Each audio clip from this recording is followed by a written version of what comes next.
Good morning, students. Now we start with the example first. Show by an example that union of two subgroups is not necessarily a subgroup. हमें क्या दिखाना है? अभी हमने result पीछे theorem की थी कि if H and K are two subgroups of a G, then their intersection is also a subgroup of G, but their union need not be a subgroup of G. We will prove this result by giving an example. Let G be an additive group of integers. अब ये जो result है hold नहीं कर रहा तो इसको हम प्रूव करेंगे कोई एग्जांपल देके। तो इसमें जो हमने एग्जांपल लिया तो इसमें हमने एग्जांपल क्या लिया, जी कोई भी ग्रुप लिया इंटीजर्स का with respect to addition and let h1 and h2 be two subgroups of g। h1 में हमने क्या लिया, सेट ऑफ इवन इंटीजर्स लिए हुए 2 4 6 0 -2 -4 अप टू सो ऑन, और h2 मींस में हमने 3 के मल्टीपल्स चला रखे हैं 0 3 6 9 up to so on -3 -6 -9 so on. जो भी आप एग्जांपल दो पहले आपको ये पता होना चाहिए, मैं यहाँ चेक करके देख लेना कि वो सब ग्रुप बनता हुआ आपका, ठीक है। अब यहाँ जो हमने एग्जांपल लिए these are two subgroups of a group G. Now h1 union h2 हमने इनकी यूनियन ली तो यूनियन में जो एलिमेंट्स आए वो हमने लिखे। अब हमें क्या दिखाना है कि इनकी यूनियन जो है उसका सब ग्रुप होना जरूरी नहीं है, तो मीन्स जो ग्रुप की प्रॉपर्टीज है उसमें से कोई ना कोई प्रॉपर्टी होल्ड नहीं करे इसका मतलब। तो यहाँ हमने क्या दिखाया कि 2 और 3 दो एलिमेंट्स लिए हमने h1 यूनियन h2 के, but there some means closure ही होल्ड नहीं कर रही है, there some does means 5 doesn't belongs to h1 union h2, closure ही होल्ड नहीं कर रही है, तो इसका मतलब h1 यूनियन h2 जो है this is not a subgroup of g।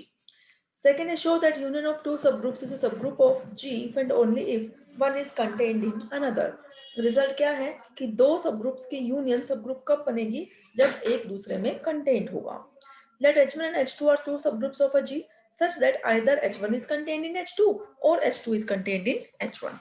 If H1 is contained in H2, then H1 union H2 is equal to H2, which is a subgroup of G. And if H2 is contained in H1, then H1 union H2 is equal to H1, which is also a subgroup of G. Then in both cases, H1 union H2 is a subgroup of G. Converse, let H1 and H2 be two subgroups of G such that H1 union H2 is also a subgroup of G. तो अब हमें यहाँ क्या prove करना है, either H1 is contained in H2 or H2 is contained in H1. Suppose that neither H1 is a subset of H2 nor H2 is a subset of H1, means जो result है उसको हम contradiction से prove कर रहे हैं। अगर ना तो H1 H2 का सबसेट है और ना ही H2 H1 का सबसेट है, तो यहां से देखो H1 is not a subset of H2, therefore इसका मतलब there exists an element A belongs to H1 such that A does not belongs to H2। तो इसका मतलब H1 में कोई एक ऐसा एलिमेंट है जो H2 में नहीं है, but A belongs to H1 union H2, लेकिन वो एलिमेंट उनकी यूनियन में तो चला गया। ऐसे ही H2 is not a subset of H1, H2 H1 का सबसेट नहीं है, इसका मतलब कोई ना कोई एलिमेंट H2 में एक ऐसा जरूर है जो H1 में नहीं है, वो एलिमेंट हमने क्या ले लिया B, लेकिन B उनकी यूनियन में तो है।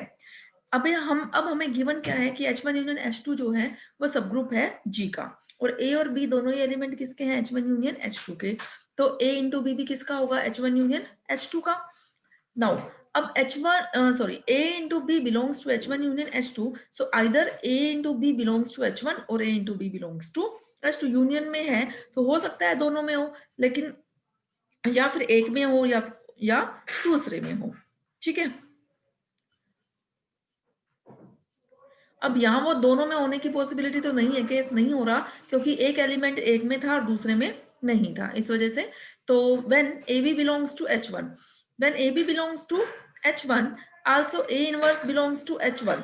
क्यों, क्योंकि A जो एलिमेंट था हमारा ऊपर देखो वो H1 का था और H2 का नहीं था, ये यहाँ कि A belongs to H1 and A does not belongs to H2।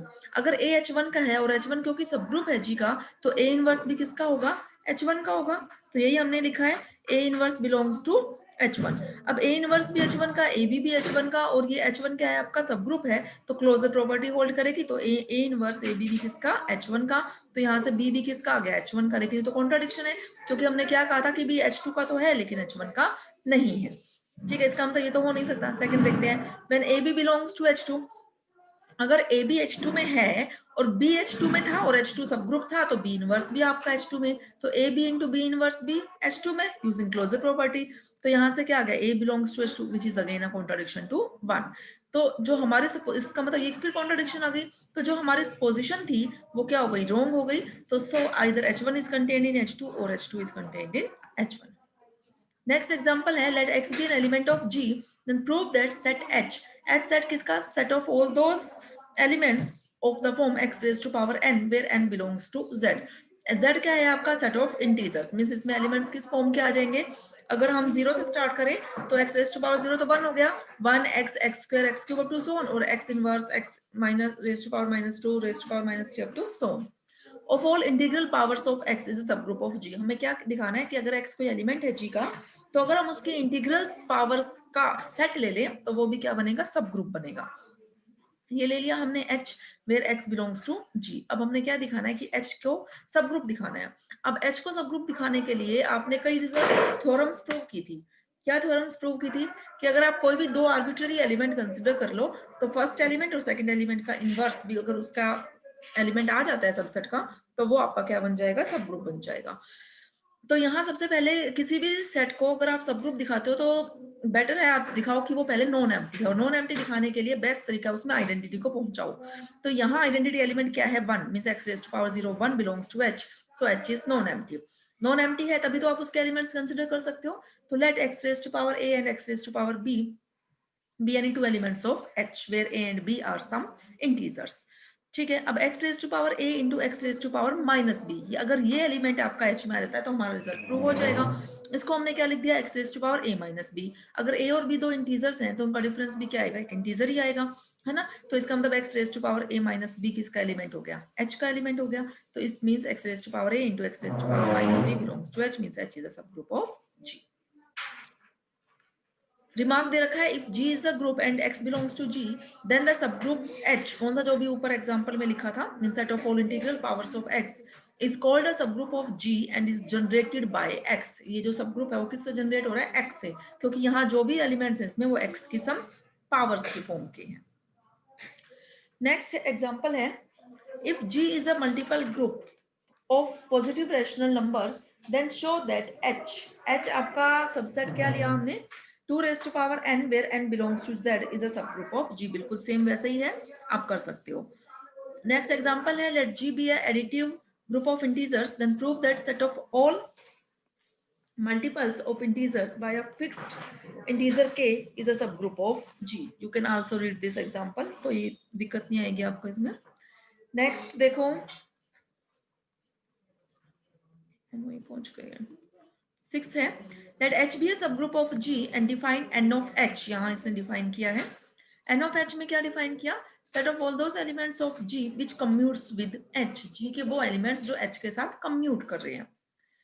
ठीक है, तो हमें क्या प्रूव करना है कि N of H भी क्या होगा, सब ग्रुप होगा G का। N of H is a subgroup of G। Let N of H is non-empty as identity of G also lies in NH। अब G की आइडेंटिटी एलिमेंट से E है, E इज आइडेंटिटी एलिमेंट, और जो E है वो तो हर एक के साथ ही कम्यूट कर जाएगी ना। और N ऑफ H में कौन से एलिमेंट्स है, वो एलिमेंट्स हैं जो H के साथ कम्यूट करते हैं। तो इसका मतलब E पहुंच गया ना N ऑफ H में, तो N ऑफ H क्या हो गया, नॉन एम्प्टी हो गया। तो कोई भी दो एलिमेंट कंसिडर किया हमने A1 और A2।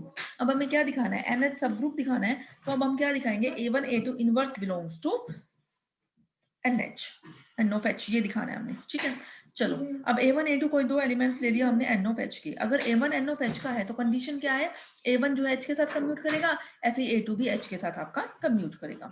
Now inverse of A2 in G is A2 inverse. अगर हम A2 की बात करें, क्योंकि हमने जो दिखाना है, प्रूव क्या करना है, A1 और A2 का इनवर्स NH में पहुंचाना है, तो हमने A2 का इनवर्स क्या ले लिया, A2 इनवर्स ले लिया। ठीक है, as A2H is equal to HA2। तो यहाँ हम इनवर्स से प्री और पोस्ट मल्टीप्लाई क्यों कर रहे हैं, ताकि रिजल्ट में हम A2 इनवर्स को इंट्रोड्यूस कर सकें। तो किया हमने यही काम। तो हमारे पास ये A2 इनवर्स A2 आइडेंटिटी बन गया यहाँ आगे से, और यहाँ पीछे से ये आइडेंटिटी बन गया। तो आपके पास आ गया HA2 inverse is equal to A2 inverse H। It means A2 inverse भी किसका हो गया, NH का। तो इसका मतलब A1 A2 और A2 इनवर्स NH के एलिमेंट हो गए। अब हमें क्या दिखाना है, A1 A2 इनवर्स भी N ऑफ H का होना चाहिए। ये दिखाने के लिए हम क्या दिखा दें कि A1 A2 इनवर्स जो है वो H के साथ कम्यूट कर रहे हैं। तो लेके क्या चल रहे हैं हम, A1 A2 इनवर्स H। इसको हम क्या लिख सकते हैं, A1 A2 इनवर्स H। तो ये A2 इनवर्स H क्या बन गया, HA2 inverse, because A2 is an element of N of H। तो ये कम्यूट करेगा H के साथ।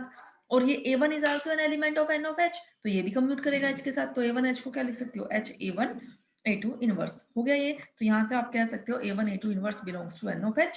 इसका मतलब N ऑफ H क्या हो गया आपका, सब ग्रुप ऑफ G। ठीक है, ऐसे आप 7th एग्जांपल रीड कर लेना। 8th और 9th जो एग्जांपल्स हैं ये भी सिंपल देखो। 8th example, let H be a multiplicative group of all positive real numbers and R be the additive group of all real numbers. Is H is a subgroup of R? H में तो हमने क्या लिया, जो set है वो तो positive real numbers का ही सेट है आपका, ये जो H में पॉजिटिव रियल नंबर्स लिए हैं, और मल्टीप्लिकेटिव ग्रुप है मल्टीप्लिकेशन के रिस्पेक्ट में, multiplicative group of all positive real numbers. और R जो है वो एडिटिव ग्रुप है of all real numbers. R में सारे रियल नंबर्स हैं, एच में आपके पॉजिटिव रियल नंबर्स हैं, और एच आपका जो ग्रुप बन रहा है वो मल्टीप्लीकेशन के रिस्पेक्ट में, और आर जो बन रहा है वो आपका एडिशन के रिस्पेक्ट में। तो क्या पूछ रहा है, एच जो है वो सब ग्रुप है आर का। अब एच जो है वो सबसेट तो है आर का, लेकिन वो सब ग्रुप नहीं है। क्यों नहीं है? क्योंकि जो हमने कंपोजिशन जो बाइनरी ऑपरेशन डिफाइन किया वो डिफरेंट डिफरेंट डिफाइन कर दिया। आर पे तो एडिशन के रिस्पेक्ट में था, और जो सबसेट एच दिया वो किसके रिस्पेक्ट में है, मल्टीप्लीकेशन के रिस्पेक्ट में। सबसे मेन बात, अगर वो उसका सब ग्रुप दिखाना है कोई भी सबसेट सेट का, तो ग्रुप का सब ग्रुप दिखाना है, तो उसके लिए सबसे पहली बात है कि जो हम उस पर ऑपरेशन बाइनरी ऑपरेशन डिफाइन करते हैं वो हमारा सेम होना चाहिए।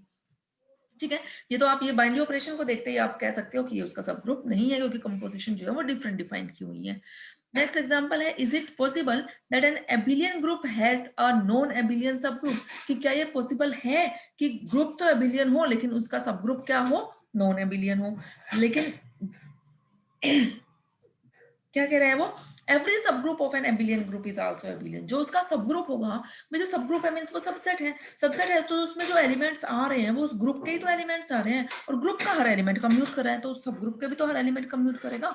तो जो भी एबिलियन ग्रुप है उसका सब ग्रुप नॉन एबिलियन नहीं हो सकता। ठीक है, ओके स्टूडेंट्स, बाकी फिर हम नेक्स्ट लेक्चर में डिस्कस करेंगे। अब आप लोग जो है साथ साथ इसकी जो एक्सरसाइज है 1.3 एक्सरसाइज आप डिस्कस करोगे। डिस्कस क्या करोगे, आप लोग ट्राई करोगे, और अगर आपको कोई प्रॉब्लम आती है किसी भी क्वेश्चन में तब आप पूछ लेना, कोई भी